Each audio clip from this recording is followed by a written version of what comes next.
কাম হলো, এখন আমি ঢাকা যাবো কেমনে? আঙ্কেল আমি সরি, ড্রাইভার বুঝতে পারেনি। এখন আমি ঢাকা যাবো কেমনে? আপনি যদি কিছু মনে না করেন আমি আপনাকে নামিয়ে দিই। আমি অনেক দূর যাবো ঢাকা। তাহলে তো ভালোই হলো, আমি নিজেও ঢাকা যাচ্ছি, চলুন আপনাকে পৌঁছে দিই। আপনার ওই গাড়িতে জি। কিছু মনে করবেন না, আর মলম পার্টি টাটি না তো? ছি ছি আঙ্কেল, আমি মলম পার্টি কেন হতে যাব? আমি তো দেলদুয়ারের তালুকদার বাড়ির নাতনি। তালুকদার বাড়ি মেয়ে আপনি? জি। কোনো ভয় তো নেই না?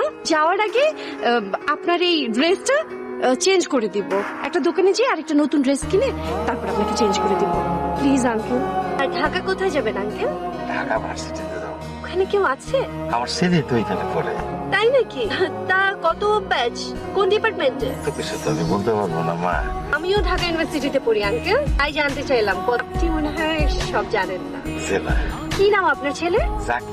না, এই নামে তো কাউকে মনে পড়ছে না। আমার ছেলে তো পড়াশোনা ভালো, পড়াশোনা নিয়ে থাকে, কারোর সাথে তেমন মিশে না, এই জন্য মনে হয়েছিল।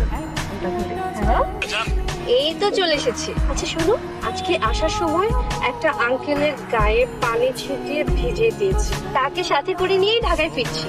সব থেকে মজার ব্যাপার হলো তার ছেলেও নাকি আমাদের ইউনিভার্সিটিতে পড়ে। আঙ্কেল আমরা চলে এসেছি। আঙ্কেল এই হচ্ছে ঢাকা ইউনিভার্সিটি, আপনি যান তাহলে। এটা আমার হল, আমি তাহলে আমার হলে যাই। আপনারা অনেক বাবা, আমার একটু উপকার করতে পারেন? কি হয়েছে আপনার? আমার ছেলে এই ভার্সিটিতে পড়ে, কোন ধরে খুঁজতেছি কিন্তু পাইতেছি না। আপনার ছেলের নাম কি? জাকির। তার মোবাইল নাম্বার নাই আপনার কাছে? মোবাইল একটা ছিল, 6 মাস ধরে আমার সাথে অভিমান করে এখনো যোগাযোগ করে। আমি তার জন্য নতুন ফোন কিনে নিয়েছি। আচ্ছা দাঁড়ান, দেখছি দাঁড়ান। গ্রাম থেকে এক চাচা এসে কিছু বিপদে পড়ে গেছে। আচ্ছা ঠিক আছে, লয় চল, এই যে এই চাচার কথা বলছিলাম। আচ্ছা বাজার জাকির, বাজার বাজার, তুই বাড়ি যাবে কেন? বাপের কথা তোর মনে পড়ে না? হ্যাঁ, আরে চাচা কি বলেন আপনি? উনি জাকির হতে যাবে কেন? ও তো আমাদের বড় ভাই, জ্যাক ভাই। আপনি উল্টাপাল্টা বকতেছেন কেন? আমি আপনার ছেলে হতে যাবো কেন? বাজার আমি গ্রামের মানুষ হতে পারি, আমার লেখাপড়া না থাকতে পারে, তাই বলে আমি আমার পোলারে চিনবো না? এটা হয়? আরে বলছি তো আমি আপনার ছেলে না। এই সোজা কথা আপনার মাথায় ঢুকতেছে না? আর তুই কোত্থেকে সব আপু ধরে নিয়ে আসোস? সব প্রবলেম কি আমার কাছে নিয়ে আসতে হবে? সব আমার সলভ করতে হবে? এখন এই গ্রামের লোক ভাবতেছে আমি তার ছেলে। যা এখনই কেউ টাঙ্গাইলে বাস উঠাই দেয়। আর এসব ঝামেলা আমাকে তার আনবি না। কি হলো চলেন, চলেন। আসলে আমার ভুল হয়েছে, সারাদিন রোদ্রে রোদ্রে ঘুরছি তো, মাথা ঠিক নেই। আমারে মাফ করে দিয়ে, আপনারে আমার ছেলে মনে করছি না।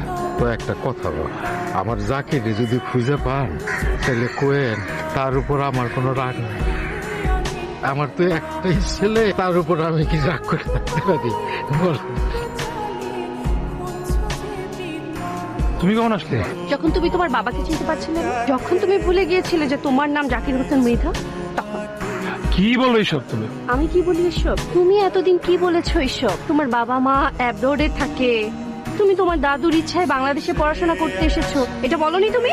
ভুল বুঝাবুঝি হচ্ছে।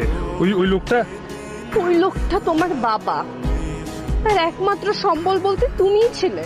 তোমাকে একা একা মানুষ করেছে, যে নিজের মিথ্যা পরিচয়ে সোসাইটির ফার্স্ট ক্লাস সিটিজেন সাজার মিথ্যা অ্যাপ্রোচে নিজের বাবাকে অস্বীকার করে।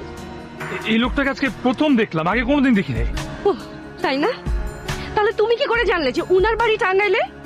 আর দিহাকে কিভাবে তুমি বললে যে টাঙ্গাইলের টিকিট করে উনাকে বাসে উঠিয়ে দিতে? আজরিন, খবরদার, তোমার ওই নোংরা মুখে আমার নাম আর নেবে না। তুমি যা করলে এটা কোনো মানুষের কাজ হতে পারে না। তুমি একটা অমানুষ। And I hate you!